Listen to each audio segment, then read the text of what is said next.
Hey there, fitness enthusiasts. Today, I'm excited to share with you a fantastic calisthenics skill progression that will take your workouts to the next level. So, grab your workout gear and let's get started.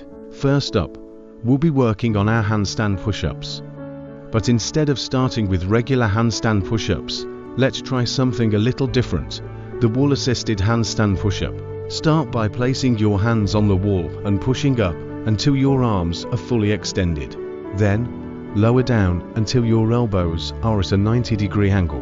Remember to engage your core and maintain proper alignment throughout the movement.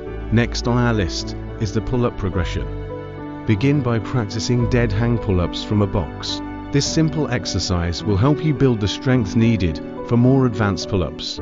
Once you've mastered this, try out the knee raise from the box to increase your range of motion. Now, let's move on to dips. Start by practicing dips from a chair with proper formed alignment. As you progress, try adding assisted dips, using bands for an extra challenge and a boost in difficulty level.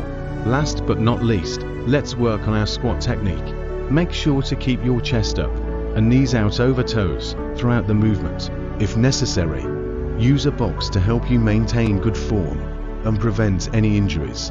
There you have it, folks. Give these calisthenics skills a try and watch yourself improve with every workout. Thanks for watching, and don't forget to follow and subscribe for more fitness tips and workouts. Happy training!